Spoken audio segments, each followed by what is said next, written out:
muchachos? Bienvenidos a la segunda emisión del podcast Papá Luchón. En esta ocasión, desde el corazón de la colonia Roma, viéndole los huevos al David que nos regaló el gobierno italiano y que está aquí. Pero es un David como de Iztacalco, porque no es el blanco que está ahí en Florencia. Este es un David que adorna esta plática llena de testosterona y de... en esta ocasión, como les decía en la primera emisión del podcast de Papá Luchón, pues es un poco el espacio para poder hablar de cómo se es papá y cómo se vive. No es que seamos expertos ni que queramos aleccionar a nadie, simplemente compartir las experiencias de güeyes que somos papás y que pues hemos vivido eso. En esta ocasión, nuestro primer invitado, que fue un poco el que me llevó al camino de la iluminación de ser papá y de vivir la paternidad y de estar un poco más informado, más allá de como el papel de los papás de antes que nada más ponían el varo y el semen, ¿no? Entonces quiero presentarles una calurosa bienvenida a nuestro invitado, Ray Sinatra. Hola, ¿cómo estás? Bienvenido. ¿Por qué te apellidas Sinatra? Pues aquí, Cuéntanos, es interesante nada más escuchar tu apellido. Nos tocó así, músicos en la familia. Músicos, pinche Frank Sinatra. Mi abuelo era director de orquesta y tocaba 11 instrumentos y su primo efectivamente cantaba una que otra rola. Cantaba, ¿no? Así era un pinche crooner, el papá de los crooners. Pero bueno, por casualidades de la vida me ha tocado trabajar con Ray Sinatra, que es independientemente de su honorable ascendencia, pues es un productor que lleva toda la vida generando contenido desde que se grababa, yo creo que en piedra, ¿verdad? Sí me tocó varios distintos modelos de cámaras de 16 y 35 y toda la evolución desde que trabajé con mi padre desde los 14 años. Porque además tu papá también hacía lo mismo, ¿no? Sí, él tenía una productora primordialmente de publicidad y pues yo ahí me formé y después pues ya le dimos para adelante con otras cosas, ¿no? Y más pues la vida del productor, güey, estar en la calle, estar en las locaciones, filmar, cámaras, pedos, iluminación, luces, lluvia. Has vivido de todo como productor, ¿no? Sí, ha sido una larga historia muy interesante. Lo que se agradece siempre es que siempre cada experiencia es diferente y tiene sus retos y sus recompensas diferentes. A mí y entrando ya un poco más en materia, ¿fuiste papá a qué edad? Tarde. Fui a de 40, 47 y 49. Yo tengo 42 y me siento ruco para haber sido papá. Sí, fíjate que la verdad es Sobre todo para México, porque en Europa es como más común, ¿no? Sí, incluso ya es tarde, pero la verdad es que tanto por la vida del productor y la vida de la fiesta Bueno, la vida del productor / fiesta es lo mismo. que se generó. Pues, nunca estaba yo en el momento hasta que estuve en el momento. Siempre amé a los niños y disfrutaba mucho convivir con hijos de primos o hijos de amigos y sabía que quería hijos, pero pues llegó el momento donde dije, no, bueno, ya es momento. Sí, y entonces que bueno, nunca es tarde, ¿no? No, claro. Menos para un hombre. Más para un hombre, pero sí porque, digamos, quieres venir todavía la posibilidad física de jugar y de sí, que no se te rompa la espalda. Sí, y de disfrutar la vida de tus hijos, ¿no? Entonces, exacto. Sí, y aparte, la verdad es que tenerlos a esta edad me motivó a mantener una condición física mejor. Sí. Obviamente ya se había mermado un poco la parte fiestera, pero aún más, digo, y ya no es una cuestión de que se lo proponga uno, simple y sencillamente estar con los hijos es como un placer. Y yo tengo amigos que tuvieron hijos jóvenes y creo que no los disfrutan tanto como yo los estoy disfrutando, ¿no? Yo también, la mayoría de mis amigos tuvieron hijos a los 24, 23, muy jóvenes. Y lo que sí veo es... desde mi punto de vista, creo que estoy como apreciando un espectro más amplio que lo que ellos pudieron apreciar. O sea, desde el punto de vista más maduro, ¿no? No sé. Sí, y tengo amigos que tienen hijos ahora sí que de segunda vuelta y siempre como que son más involucrados en el crecimiento de sus hijos que cuando son chavos, porque pues, cuando chavos pues, te estás forjando tu carrera o estás tu casi negocio, madurando con ellos, ¿no? Sí, aparte, ¿no? Pero ahora, ya habiendo dicho eso, también hay unas ventajas brutales porque Sí. tienes una cercanía de edad mayor y cuando los años pasan, pues está muy padre tener esta cercanía. Es unas por ostras, ¿no? Sin duda. Pero regresando al tema que nos unió en esto de la paternidad. De la fiesta, decía, regresando al tema de la fiesta. De la paternidad. Sí. Fue muy interesante con Alex. Incluso era la primera vez que me tocaba este rol, digamos. Externarlo con alguien y decirle, güey, tienes que hacer esto, ¿no? Sí, pues es que me estabas platicando de cómo iban a tener el hijo y era como de una manera como muy convencional y... Ni siquiera platicarte cómo iba a tenerlo, porque nosotros no teníamos idea y les planteé un poco el antecedente. Yo me fui de viaje un mes y cuando regresamos faltaban 2 meses para que tuviéramos a Hannah. Y cuando regresé, justo regresando, me senté a desayunar con Ray porque regularmente platicamos. Y me empezó a preguntar, oye, ¿y dónde van a ser? ¿Cómo van a ser? Y yo, pues no sé, ya veremos. Y bueno, me dio una regañada este cabrón. Y entonces sí, cuéntales todo lo que me dijiste, por favor. Es que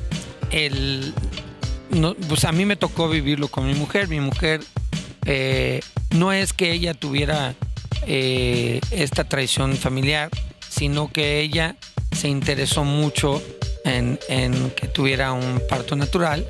Y entonces empezó a buscar algunos cursos. Se clavó porque además eso es lo que sucede, perdón que te interrumpa, pero es una conversación mucho de mujeres. Sí. No quiero sonar machista, pero es la realidad. No, de hecho lo que te quería comentar es cómo me fue.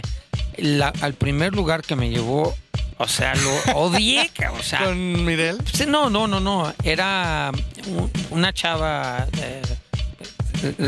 estará sin nombrarla, anónima, pero con estaba muy enojada ante la vida, resentida totalmente, y hablando pestes. Digamos, fue interesante porque lo odié. Nos tenía sentados en el piso todo el tiempo sin hacer ningún ejercicio ni nada más cagoteándonos por ser hombres. Sí, claro. Entonces se salía a atender a sus hijos, regresaba, luego o sea, un desastre en realidad.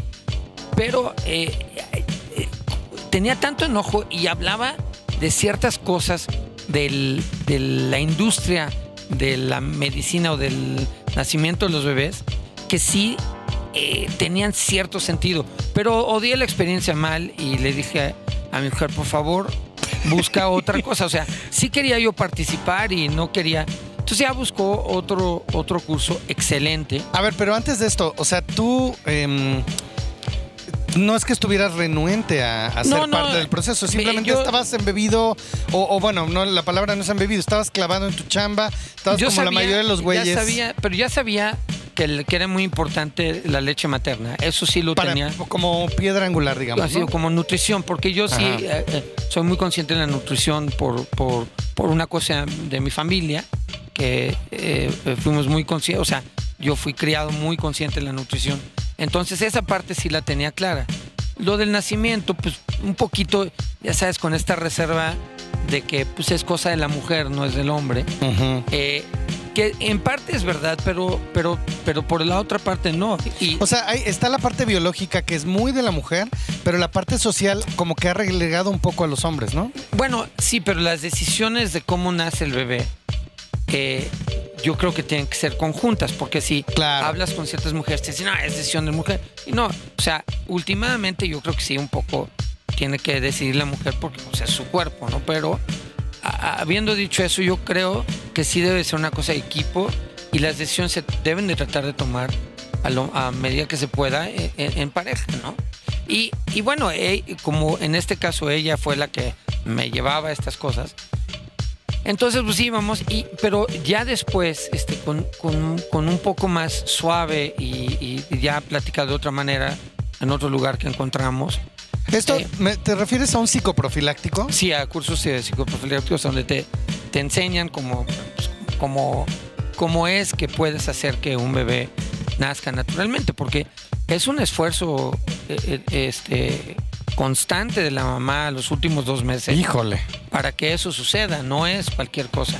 Y el papá debe de estar entrenado también en términos de poder asistir a su esposa en el momento de los fregadazos, o sea, porque el dolor es terrible. De hecho, en nuestro primer hijo lo tuvimos en el Ángeles, que no es natural birth friendly, y pues tuvimos broncas, la verdad, y lo hicimos. Ahorita vamos al detalle de esas historias. Aparte de eso, lo logramos, y entonces y sí se me quiso rajar en un momento, y le pedí que me diera tantita chance más, y fue por todo lo que habíamos logrado entender de cómo se tenía que hacer, y claro, la gran ayuda de una dula, que eso fue fantástico. ¿Qué es una dula? Una dula es como alguien que asiste a la mujer y a la pareja para que psicológicamente y también con movimientos, ejercicios y movimientos que se pueden hacer en el momento, asista a que nazca el bebé de forma natural. Hay dulas que en los pueblos, o sea, que le llaman parteras. Hay buenas y malas. Sí, dula es la palabra francesa, pero finalmente es una partera, ¿no? Es un poco una partera. Bueno, una partera ya es más allá de una dula, porque ella recibe el bebé. Ah, la dula no recibe el bebé. No necesariamente. Es como una coach nada más. Es como una coach. Ok, perfecto. Hay dulas que sí, pero en nuestro caso, en ambas ocasiones, fue con un doctor, con un ginecólogo y en un hospital. El primero no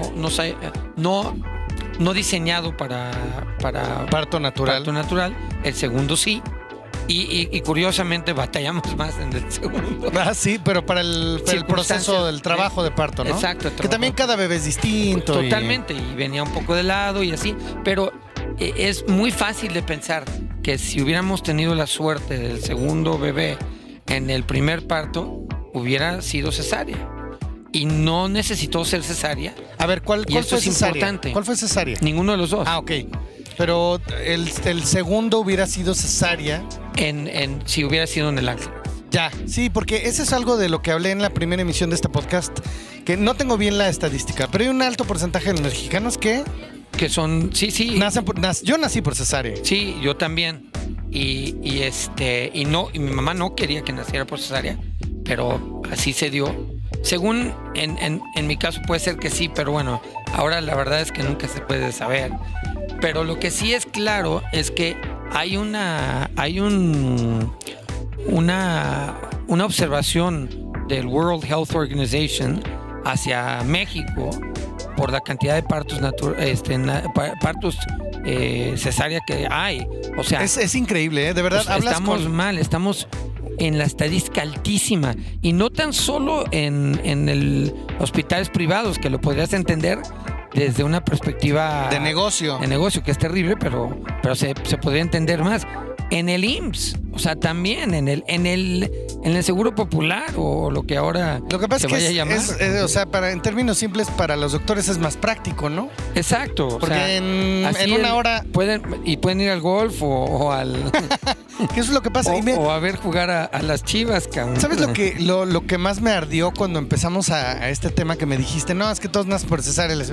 Lo que más me ardió es que dije, híjole, seguro es porque es por esta razón por la que, por ejemplo, hay mucha corrupción en los edificios. Porque dice un cabrón, no mames, si le haces así y le haces así, te llevas 20,000 varos más. No sé, eso es lo que más coraje me dio. Que seguramente muchos doctores, porque cuando tú preguntas de alguien, te dicen, no, es que Joselito tuvo que ser cesárea. Tuvo que ser, porque además te agarran en el último momento los doctores. No quiero generalizar, pero a mí me parece que para como somos los mexicanos, no se me haría nada raro que sea una cosa de que los doctores nada más quieren hacer más lana. Quizás sea una parte, pero vamos a verlo desde una perspectiva de educación. Ellos en un parto de cesárea controlan el proceso, y no es un proceso natural, valga la redundancia. Entonces, La cesárea te refieres. Sí, no es natural, entonces por lo tanto ellos deciden cuándo, cómo y todo el proceso. Entonces no es una cuestión de que sale y no sale, de que no tiene que estar esperando. No, y si el bebé tiene el cordón, si tiene cualquier cosa, pues no tienen la bronca porque lo sacan de la panza y se acabó. Pero eso ya se ha demostrado que limita la fuerza inmunológica del bebé. Sí. Y aparte, la recuperación de la mamá de una cesárea es mucho por lo menos más una noche estresante. más en el hospital. Pero es mucho más estresante en el cuerpo. Es una cirugía. Por supuesto. Y aparte, si la mamá tiene problemas de depresión postparto, se incrementa potencializadamente.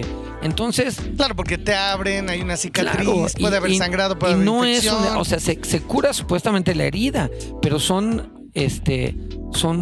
varios layers, o sea, varias capas de piel, de grasa, de tejido, sí, la que se cortan. Y que siempre queda muy marcada. Por supuesto, ¿no? Y el cuerpo se está... No sé, me han contado que en al los mismo tables tiempo luego... es una fábrica de leche. O sea, es mucho estrés, es demasiado estrés.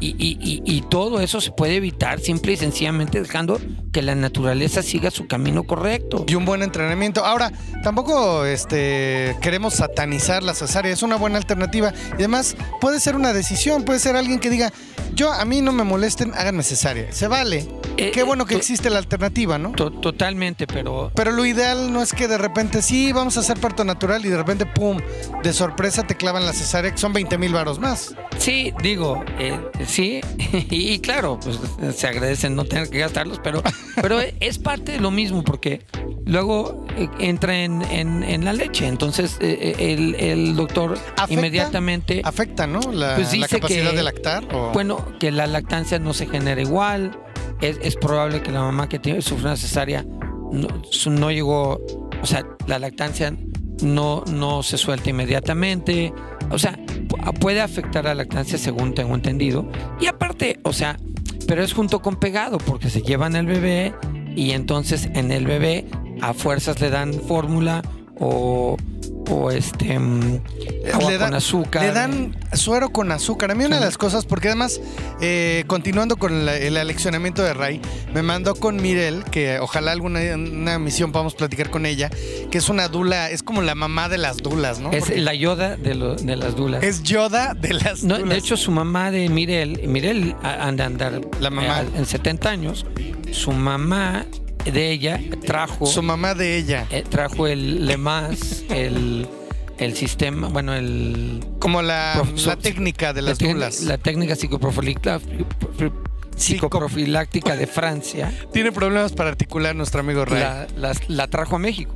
Es su mamá. Entonces, obviamente ella ha crecido en esto toda la vida y es fantástica. Es realmente una excelente persona que vive para difundir sus conocimientos. Ahora, como les contaba, nosotros estábamos con un médico que ya con todo este aleccionamiento, como toda esta información que me dio Ray, después nos dimos cuenta que su plan era hacernos cesárea y cobrarnos todo este pedo. Pero eso nos dimos cuenta después, porque fuimos con Mirel y llevó a una pediatra.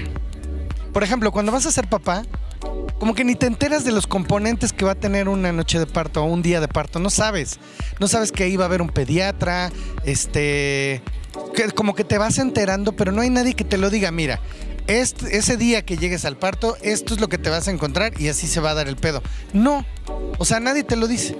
Entonces estaba una pediatra y dice, bueno, generalmente lo que se hace ahora para sistematizarlo y hacerlo más mecánico, nace el bebé, se lo sacan, se lo llevan, le ponen unos focos de calor radiante para regular su temperatura, que no hay nada que regule más la temperatura de un bebé que la de su mamá.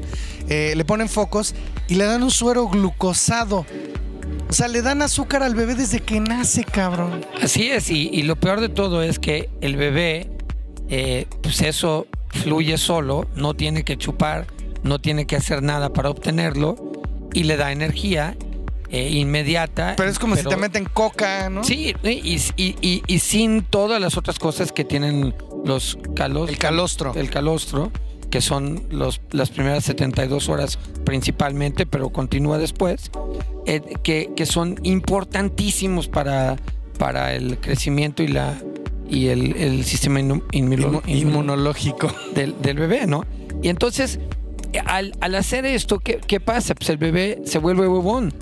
Y entonces lo pone en la teta, que la teta todavía no está soltando, necesita de una succión ruda, y el bebé no succiona porque como no tiene hambre y ya sintió que lo puede obtener el nutrimiento muy fácil. Ya tiene energía porque ya se la dieron. Entonces entra en un círculo vicioso a donde ya no puede agarrar y ya no tener la costumbre, y entonces si no hay tampoco un estímulo a la teta inmediato, entonces también hay una producción baja o incluso nula. Es más difícil que produzca leche. Es que sí. Entonces todo se vuelve un círculo vicioso y dice, no, pues le tuvimos que dar fórmulas porque no producía leche, y eso sí está comprobadísimo que no es cierto. Es rarísimo una mujer, una en miles, que tenga problemas de lactancia que reales. sí sucede, claro que sucede, y qué bueno que existe la fórmula para esos casos.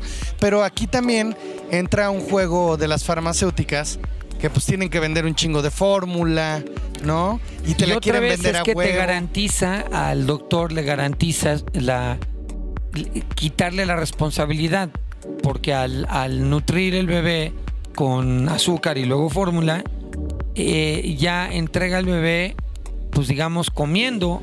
Entonces se acaba su responsabilidad, a donde un doctor pro lactancia tiene que luchar para que se produzca la lactancia. Entonces la responsabilidad es mayor, y es una responsabilidad que desafortunadamente en las escuelas, en las universidades que están muy coluidas con las farmacéuticas, no se enseña esa parte, no se enseña. ¿Sí? ¿Crees que hay una colusión con las escuelas de doctores? Ojo, no estamos conspirando contra los médicos. Es orgánica. Pero sucede. La colusión es orgánica, porque los laboratorios son una parte de los estudios de los médicos. Entonces, es una colusión orgánica, ni siquiera es, vamos a decir... no vamos a pensar que es una simbiosis comercial. Exacto. O sea, bueno, no comercial, sino que es importante que los doctores sepan qué medicamentos existen, cómo existen, o sea, es parte de lo que tienen que estudiar, ¿no? Los antibióticos, todas las nuevas medicinas que han sacado, las nuevas soluciones, porque bueno, a final de cuentas eso es lo que nos separa de un doctor hace 200 años que no tenía esas herramientas, ¿no? El desarrollo tecnológico, la investigación. No creo que sea algo malo, ¿no? Pero simple y sencillamente habría que tener un contrapeso, que es la naturalidad, o sea, los conocimientos que tenemos. Nos volvemos huevones, digamos. Exacto. A chambearle y a darle a la naturaleza el lugar que se merece, ¿no? Claro, y creo que entre más que tengamos esta conciencia, los doctores que hacen este tipo de medicina se vuelven más populares, más interesantes.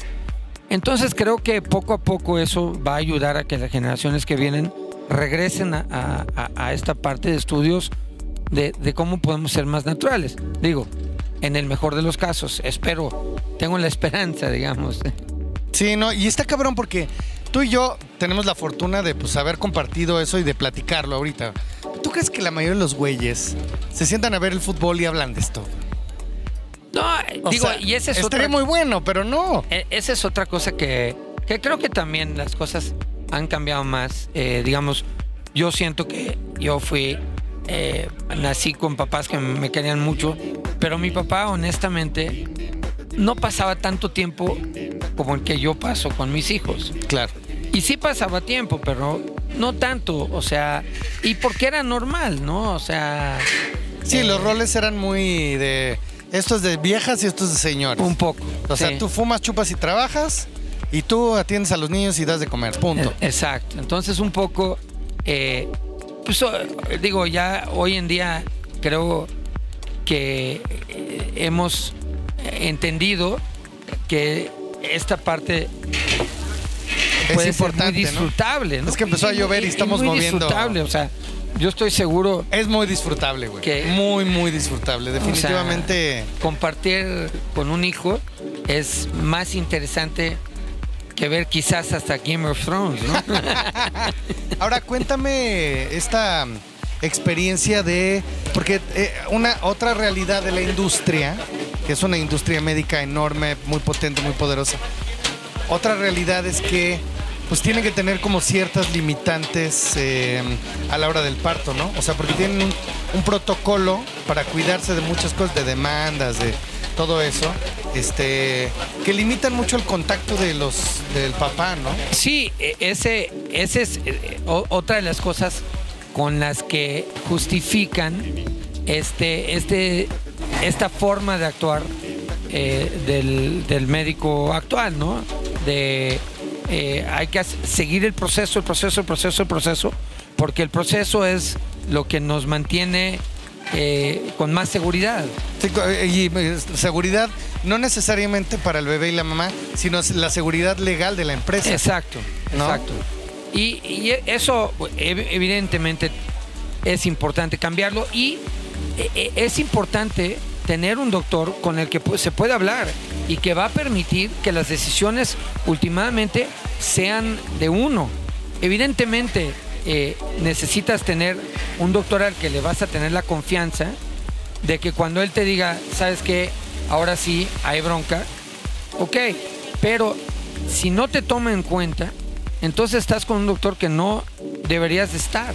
¿Cómo te fue en el primer parto en el hospital? Era un doctor que, a pesar de estar en el Hospital Ángeles, sí trabajaba y luchaba a favor del parto natural, y trabajaba con Dula. Estaba dispuesto a trabajar con Dula. Porque luego no las dejan entrar ni siquiera, ¿no? Así es, pero este doctor tenía bastante influencia en el Ángeles, y entonces lo permitían. Nos permitían ir al cuarto, que era lo mejor, porque parte de un parto, el trabajo del parto, es de tener agua, porque el agua es una forma de controlar el dolor naturalmente, ¿no? ¿Agua te refieres a una regadera, una tina? Una regadera, y obviamente están las tinas, ¿no? Que ayudan más, pero una regadera incluso, y fue lo que usamos en el primer parto. Es una regadera. Con agua caliente, güey. Agua caliente. Lo que las abuelitas dirían, ponle fomentitos de agua caliente. Es que nada más tú, cuando estás adolorido de hacer deporte o de estar cogiendo, parado todo el día. En el mejor de los casos. En el mejor de los casos.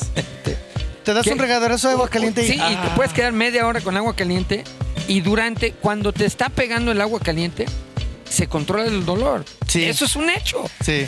Funciona. Entonces es lo mismo, y así funciona.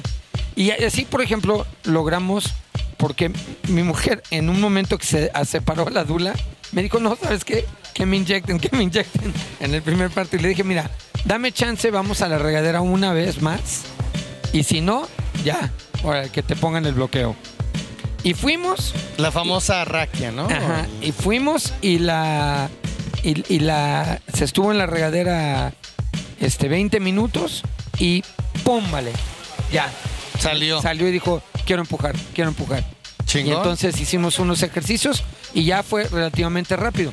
Pero lo interesante fue que de regreso, pues íbamos caminando hacia el cuarto, y pues ya tenía mareos y todo. Entonces vomitó 2 veces en el pasillo. No, bueno, güey. Sí, o sea, un desastre. Ahora una falta de dignidad. O sea, terrible. Claro que no importa un carajo en ese momento, ¿no? Pero, a ver, ¿a ti te dejaron entrar o peleaste por entrar, o todo era normal que estuvieras ahí? En eso sí te dejan. Sin pedos. Sí te dejan entrar, sí. Okay. Sí, eso sí está permitido. Y digo, el bloqueo es una parte que hay mujeres que dicen, bueno, yo lo quiero natural, pero lo quiero con bloqueo. La problemática con el bloqueo es que al no sentir los músculos, porque se bloquean por completo, al no sentir... Ya no hay un control del pujo, de o empujar. En muchas ocasiones ya no se puede empujar. No, y también hay una... Perdón que te interrumpa otra vez, perdón, pero así es. A partir de que entra el bloqueo, es un anestesiólogo ya entran otro tipo de elementos, ya estás más en manos de los doctores, ya no es tanto como de pújale, hazle y tal, sino que ya es un proceso médico, Sí, ¿no? pero sobre todo la gran bronca es al perder toda la sensibilidad, también pierdes la sensibilidad de saber, tu cuerpo lo pierde, de cómo empujar o cuándo empujar. Digo, perdón la comparación, pero es un poco como vomitar, ¿no? O sea, cuando vomitas, el cuerpo te dice, vamos a sacar todo, y es un impulso que el cuerpo te dicta, y entonces vomitas, ¿no? Y cuando estás, si tuvieras anestesiada la garganta a la hora de vomitar, sería difícil, porque entonces no puedes leer los impulsos de tu cuerpo, y es un poco lo que pasaría, ¿no? Lo que pasa. Ser, no sé. No, digo, tampoco. Eso es lo más cabrón de estar platicando de esto, que nunca lo hemos sentido, pero se trata justo como de tratar de conectar, ¿no? De cuál es ese momento y cómo lo viven las mujeres y cómo lo convivimos, ¿no? Claro, y a final de cuentas, creo que los dos partos de nuestros hijos nos acercó muchísimo como pareja. Y eso yo creo que también es importante, porque entonces sí te vuelves como un aliado de cómo va a ser esta unidad familiar, ¿no? Que además es una... O sea, en general todo el proceso. A mí me tocó ver, ya no digas en el momento del parto, en las consultas del ginecólogo me tocó ver parejas peleadas, o sea, gritándose y... Por alguna, no sé qué estarían discutiendo, pero... En general es una prueba, y además nosotros pasamos por un proceso de fertilidad que también es como, pues también es complicado ese trabajo en equipo con tu pareja, ¿no? De, puta, ¿por qué no está funcionando, no? ¿Qué vamos a hacer? El tratamiento, el tuyo, el mío, no sé, es un pedo de equipo que también te pone a prueba como ser humano, güey. Claro, ¿No? Ah, sí, claro.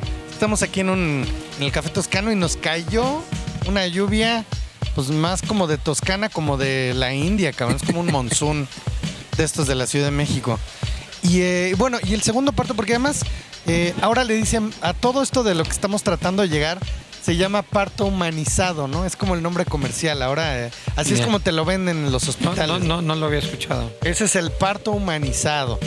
Y es curioso que en una ciudad como la Ciudad de México, pues relativamente progresista, con más de 20 millones de habitantes, un poco más cosmopolita que hace 20 años, solo hay 2 hospitales que tienen en la agenda el parto humanizado. Creo que son 3, pero muy pocos. Creo que el ABC será. No, está el Ángeles de Durango, está el Vite y está, según yo, el Médica Sur, que era el Santa Teresita, pero sí, ya no existe. Quitaron. Es que el Santa Teresita era de ahí salieron todos esos de... Pues sí, de esta escuela. Lo compró Médica Sur y luego ya lo cerraron. Y entonces... Bueno, creo que ya están haciendo edificios. Digo. Ajá. Otro Dorito, porque claro, es lo que necesitamos. No mames, ya basta de condominios y centros comerciales en esta ciudad, por favor. Sordo Madaleno, gobiérnate, cabrón. Pero sí, me parece, son esos 2. El Vitec está en Santa Fe, el Hospital Durango, el Sanatorio Durango, que es donde nació Hanna, mi hija. Y hay uno de estos grandes que ya está como permitiendo más que vaya la dula, que puedan entrar poniendo tinas. Sí, digo, las tinas son como satanizadas porque, que nacen el bebé y las infecciones. En realidad, no pasa nada. Es raro que nazca un bebé dentro de la tina. Es más una cuestión que la mamá tenga la oportunidad de estar en agua caliente al hacer el labor de parto. Pero no pasa nada, o sea... No, aparte no pasa nada, pero ni siquiera... Hay caca, hay pipí, hay de todo, pero el bebé está en otro pedo. Y además no es como que lo dejen nadando 1 hora, güey. No, pero ni siquiera, o sea, en la gran mayoría de las ocasiones no nacen en el agua, sino que es una forma de anestesiar el cuerpo natural que ayuda a la mamá por el proceso y luego ya lo tiene. Pero una cosa que es muy interesante, el diseño de la cama que usan de expulsión, ¿a quién favorece? ¿A la mamá? No, al doctor. ¿Al doctor? Siempre. Entonces, está trabajando una mesa de expulsión en contragravedad. Sí, claro, porque esa es otra. O sea, no... en la mayoría de los hospitales, y especialmente los hospitales públicos, porque nos contaba la pediatra esta, las tienen acostadas horas. Y un trabajo de parto acostada dicen que es lo más terrible. O sea, la mamá tiene que estar caminando, casi haciendo sentadillas, moviéndose. Es lo que más le favorece para que no lo sufra tanto y además para favorecer la salida del bebé. Sí, la gravedad. O sea, al final de cuentas, el tener acostado y todo el pelvis hacia arriba, pues, no favorece al bebé, ¿no? Pues bueno, por eso están las sillas mayas y todas las otras cosas. La silla maya es una especie como de excusadito. Bueno, es como una... Bueno, es una silla. Es una donita, ¿no? Sí, bueno, como sí. herradura, es como una herradura. Es una herradura a donde se sienta la mamá y entonces el bebé cae en vez de tener que subir. Exacto, que es tiene todo el casi sentido. como un excusado. No, bueno, Entonces, o sea, es que ese es el tipo de cosa que lo sataniza. No, pero no. Es una silla en vez de ser una cama a donde la pelvis queda Es que volando. el asiento de un excusado es la mejor analogía. No tiene un tanque con agua abajo. No, porque no una es herradurita. Pero no porque no sube la rodilla. No, por eso, pero un excusado no sube las rodillas tampoco. Bueno, claro, tus rodillas quedan arriba, quedas sentado, no quedas en posición sentada. Bueno, sí es... Quieres más bien, te apoyas en las rodillas. Porque lo que quieres es dejar libre y hacia abajo. Si no sale, se pegan en las rodillas y ya nace. Pero sí, es como una herradura y entonces el bebé pues sale y hay un chorro que le ponen toallas abajo y sale sí. y lo cachan literalmente, cabrón. Sí. Había mujeres que podían tener el bebé en cuclillas sin problemas, ¿no? Hay muchas que se cuelgan. O sea, cada mujer también encuentra y eso la también, posición claro, más cómoda. Ese es lo más importante, es que cada mujer sabe que le funciona y a lo mejor sí le funciona la mesa, la silla maya. la mesa de expulsión. La mesa. No hay que decir que nunca todo va a funcionar igual para todos, ni para el mismo bebé, ni para la misma mujer, ¿no? Eso sí es importante que quede claro, pero sí debe de haber opciones. Y eso es lo que pasa, que muchas veces los hospitales no dan esas opciones. Es como, pues aquí te acuestas y a ver cómo nos va a todos, ¿no? La verdad es que sí fuimos muy afortunados porque yo no planeaba que mi hija naciera en agua, pero nació en agua, porque se metió a la tina y luego, en 10 minutos. Bueno, pues ahí está. O sea, porque se relajó y ya traía algunos... No me habías comentado. ¿No te había contado de eso? No te conté, ¿eh? No. Pues lo que pasa es que el plan del Sanatorio Durango, el más barato es parto en agua. Es el más barato. Entonces fue cuestión económica. No, porque me dijeron, mira, puedes pagar Si de repente necesitas epidural, pues sube el precio, pero sigue siendo parto natural. Pero ya con anestesia y es en la cama y todo. Si necesitas cesárea, escala el plan. O sea, es como que te lo van ajustando. Pero el plan más barato pues es el de agua y ya con eso apartas, digamos, el... Sí, que puedes o no usar el agua o la tina. Ajá, entonces lo que pasó es que cuando llegamos al hospital, Lea tenía 8 centímetros de dilatación. No, bueno, ya había nacido. Ya estaba más del otro lado. De hecho, nos dijo, si se le hubiera reventado la fuente, hubiera nacido en la banqueta, porque caminamos al hospital, además. Estábamos Órale. a 3 cuadras. Que esa es otra, en el Vité no tienes dónde caminar. No, sí. No, nosotros en el segundo parte fuimos, tuvimos que ir dos veces de falsa alarma. Y tuvieron que ir a caminar ahí a Santa Fe. No, fue falsa alarma y tuvimos que regresar hasta la Roma, pero finalmente la tercera ya fue la vencida. Oye, ¿te trajeron tu capuchino? No. Nunca te trajeron tu capuchino. A ver, café toscano.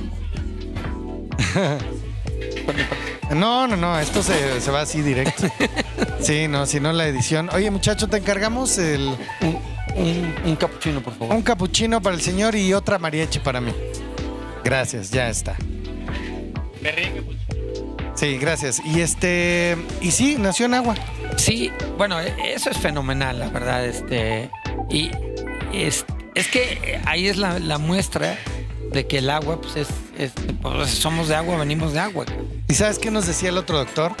A ver, ¿dónde tenemos las aletas? Me decía el cabrón. Hijo, es que me da coraje porque, mira, una de las... Esa historia es buenísima, ya la platicaste. Sí, claro, en el anterior. Sí.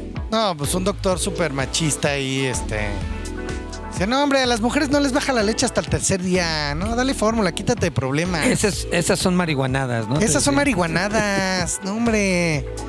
Y está cabrón, porque tú como güey, o sea, a mí no me sonaba descabellado. Decía, bueno, a lo mejor es un poco radical, pero pues si es el doctor, pues sabe lo que hace, ¿no? Y está cabrón, y me acuerdo mucho porque una de las frases que me dijo Ray, cuando hablábamos al principio de esto, me dijo, güey, nada más información. Entre más información tengas, es más fácil que todo salga bien. Y no te informas, o sea, ese es todo mi punto de hacer estos podcasts y de platicar con papás y compartir la experiencia. Como papá, como güey, no te informas. Dices, sí, nada más cuánto cuesta y ya, lo que cueste, va. Eso fue por parte de mi mujer, ¿no? De insistir que fuéramos a esos cursos. Yo siempre pensé que iba a ir a los cursos, ¿no? Pero si no lo hubiera hecho ella, no lo hubiéramos hecho. Entonces, pues la verdad agradezco muchísimo que haya sido así, ¿no? Y la verdad es que... yo le digo circo profiláctico. Sí.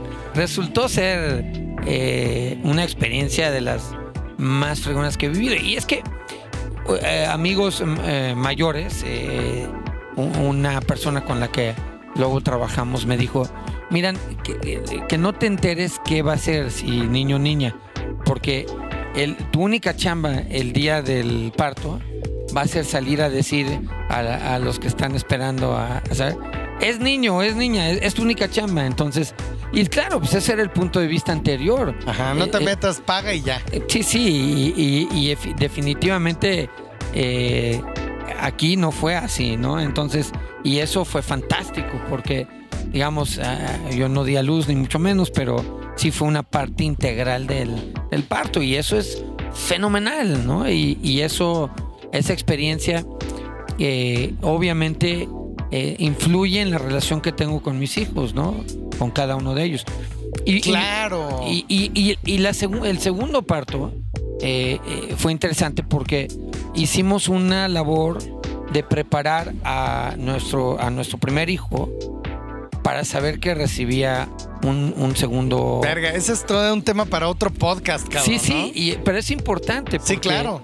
Porque otros niños de la edad de mi hijo hemos visto cómo reaccionan hacia su segundo, a su hermano o hermana, y puede ser bastante gacho. Ahora, no digo que fue nada más por la preparación que logramos que las cosas... Sí, también influye el carácter de los... Totalmente, ¿no? Totalmente, y eso pues así es, ¿no? Y entonces, bueno, pero sin duda ayudó, o sea, porque fue muy emocionante para él y sintió que fue parte del proceso, que también es pues como yo lo pensé cuando me dijeron eso. Pensé, sí, porque como yo fui parte del proceso, sentí mucho más cercano a todo el proceso de mi hijo, desde bebé hasta ahora. Entonces dije, si lo hago a él sentir paso el proceso del nacimiento de su hermana, se va a ver una integración mucho más cabrona de todo. Y lo hubo. Y todo, cuando era chica, él se sentía como parte integral de procurar a su hermana. Entonces, espero que la relación se mantenga. Obviamente, como cualquier papá sabe, que tiene más de un hijo, hay días buenos y hay días malos. No, pero, oye, ¿y cómo, digo, ya pasando como más al tema de cómo asumes la parte el rol, ¿no? Digo, siempre como productor, siempre es papá de muchos, ¿no? Sí, digo, es interesante y también... Pero esa parte como agarras una parte de... Ya no gastas igual, ya no... No. Pero lo divertido de abordarlo desde mi perspectiva es también como una producción, o sea... ¿no? Entonces, claro. Tienes que procurar los elementos para que se den las situaciones correctas. Cuando vamos de viaje, los elementos. Entonces también yo me propongo cada momento, digamos, ¿no? Ese va a ser el tagline de este podcast. La paternidad es una producción. Ray Sinatra. Qué bonito. No, pues sí, o sea, yo siento que escuché un dicho, ¿no? Que la vida está hecho de momentos, ¿no? Los recuerdos, ¿no? Y es que si te acuerdas a tu infancia, siempre hay ciertos momentos evidentes que se quedan totalmente plasmados sí. en tu memoria. Entonces, yo lo que creo es que con cierta frecuencia busco crear ese tipo de elementos en nuestras vidas, ¿no? Entonces, a ver, una ida a la playa, pero con tal, ¿no? Y pensando en experiencias que yo he vivido, o sea, que otras gentes han vivido, y la produces, ¿no? Y produces algo fregón, ¿no? Que te hace involucrarte más en no nada más ir a la playa y echarte unos camarones, sino en ir y buscar... Sí, algo recordable, ¿no? Exacto, ¿no? Entonces, aunque sea buscar opciones y sacarlas y abrirlas, ¿no? Eso es suficiente, ¿no? Pero eso es muy diferente de una experiencia que no contiene eso, ¿no? Y otra cosa que siento que es bien ahorita para tu blog, quiero compartir también una clave que le enseñé a un amigo que es un excelente padre. Él tiene 3 niñas y por circunstancias de la vida se quedó desde hace tiempo como cuidándolas él, ¿no? Como papá soltero. Uh-huh. Y ese sí es un papá luchón. Sí, cañón. No mames. Entonces, pero también es una persona muy práctica y él lo que procura todos los años, digo, no le va mal, que bueno, pero incluso se podría con presupuesto más bajo. En todos los años, él sale de viaje con una de sus hijas. Y luego tienen viajes familiares con todas y con la abuela, con tías, con tíos, con primos. Pero siempre cada una de sus hijas escoge un lugar donde quiere ir y sale con ella sola. Y esa conexión que se hace es extraordinaria. Entonces, qué buena idea. Sí, porque entonces creas una relación one-on-one con cada uno de tus hijos y al mismo tiempo la mamá con el que... O sea, el chiste es como planear un fin de semana, uno se va con uno y otro con otro, y creas una conexión personal y entonces ya no tienen que luchar por tu cariño porque están seguros de él. ¡Wow! Y solamente chingón, es cabrón. una al año. Entonces dije, wow, o sea, me voló la tapa de los sesos cuando me lo platicó. Y entonces pues yo intento integrarlo, o sea, a llevarlo a cabo cada año. Y digo, y no tiene que ser extraordinaria el lugar. No, simplemente puede ser a Cuernavaca. Pasar 2 o 3 días solo con uno de tus hijos. Y digo, y si tienes un hijo único, también procurar hacerlo cada uno de los papás, ¿no? Sobre todo como papá, porque es más difícil que tú tengas la oportunidad de pasar un fin de semana solo con uno de tus hijos, ¿no? Porque generalmente los fines de semana se pasan en familia y la mamá pues tiene mucho tiempo generalmente, digo, si es una cosa convencional. Ahora, esa parte es difícil, ¿no? De que yo estoy justo en esa etapa ahora. Hannah tiene 9 meses, que es pura mamá, cabrón. De repente sí quedas como un 0 a la izquierda, ¿no? No sé si te pasó, pero... A mí me pasó más con mi hija, mi segundo, porque con el primero estaba yo tan engatusado. Sí, es que pasa. Y que me iba a trabajar a 1 de la tarde, cabrón. O sea, y regresaba y... No, sí, o sea, fue mucho. De hecho, sufrió un poco la empresa, entonces ya... Sí. Ya dije, bueno, eso no lo puedo volver a repetir, pero esa primera experiencia que tuve fue extraordinaria. Entonces, sí, me pasó en el segundo, sin duda, que de repente llegas y luego me tocó unas salidas muy largas y sufrí, la relación sufrió un tiempo. Mi hija me cobró la factura de dejarla sola. ¿En serio? Sí, o sea, ya como que, ya, o sea, cariño que tiene solo una hija hacia su papá. Se había mermado un chorro. No mames. Me lo tuve que volver a ganar. A ganar, sí. Y está muy cabrón como con los bebés no hay... Es muy cabrón. O sea, yo de repente veo a Hannah y... Cuando eres adulto, siempre hay algo como que te... No sé, siempre hay complejos, hay traumas, hay miedos. Y te vas llenando de ese tipo de cosas en la vida y afloran cuando eres un adulto, ¿no? Pero de repente veo la honestidad con la que los bebés se conducen de... Y pues sí, ¿qué le vas a juzgar a un bebé? No. Son los seres humanos perfectos, cabrón. Y o sea, la bronca es justo tratar a toda cuesta de no pasarle los mismos, sí, no las mames. mismas sensibilidades que nosotros tenemos, que es muy, muy complejo, ¿no?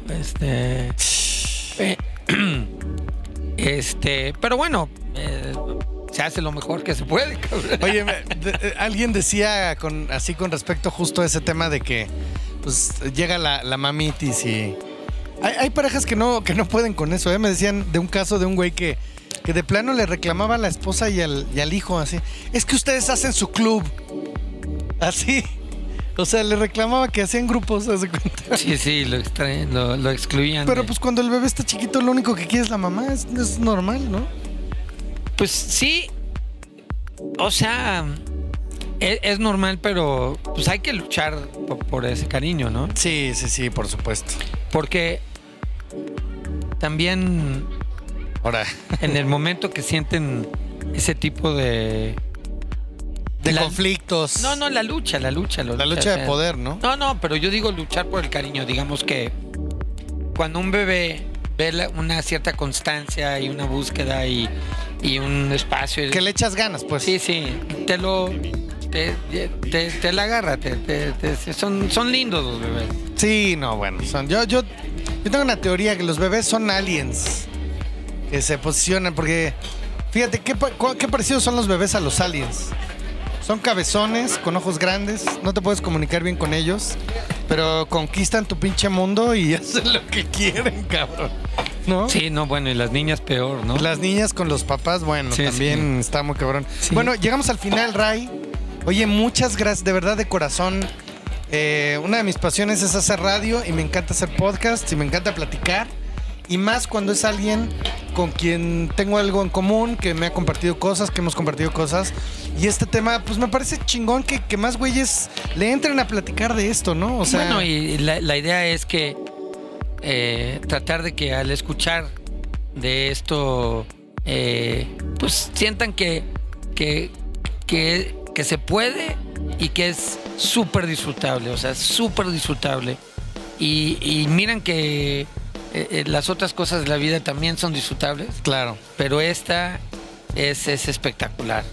Sí, no, la verdad es que está chingón y bueno, el objetivo de esto es pues, juntarnos a charlar aquí, estamos echando un café, unas chelas y compartir las experiencias para que, bueno, también se vuelva algo un poquito más cotidiano, ¿no? Platicar de esto entre hombres y que se vuelva pues, una conversación más común y dejar de lado esto de que las viejas hacen esto y los güeyes hacen esto, ¿no? Sino crear un equipo en conjunto para que... Creo que esto finalmente tiene que desembocar en que por lo menos a una microescala haya una mejor sociedad, ¿no? Sin duda.